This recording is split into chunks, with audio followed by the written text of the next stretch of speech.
Good evening guys, kakarating ko lang, gutom na yung aking mga anak. Ayan, nilagyan ko yung bumili lang ako ng kunting atay, tapos pinakuluan ko sa tubig para magkaroon ng parang sabaw. Yan ang kili ko, gutom na gutom ang aking kaki, gutom na gutom din. Diyos ko, gutom na gutom ang aking kaki. Oh, ang kili ko nagwawalaan ng aking Disney princess ko, nagwawala na gutom na talaga siya. Kinakagat niya si Kuya Kaki niya kasi gusto niyang mauna sa pila.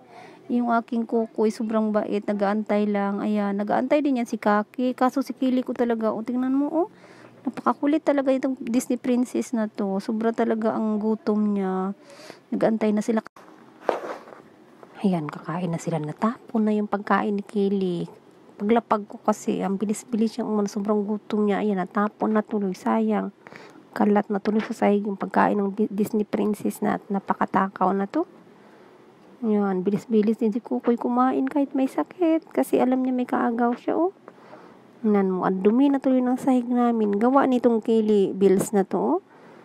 Paglapag mo pa lang yan na, wala na, natapon na. Ang bilis niyang kumain, kaya yan, binuhat ko muna siya kasi mangangagat na naman siya, mangaagaw siya ng pagkain. Inaagaw niya yung pagkain ni Kukoy. Pakakulit nitong na ito, Disney princess na ito. Sobrang takaw, may katakawan. Pupumiglas siya kasi gusto niya bumaba, kasi gusto niya agawin yung pagkain ni Kukoy. Sige na.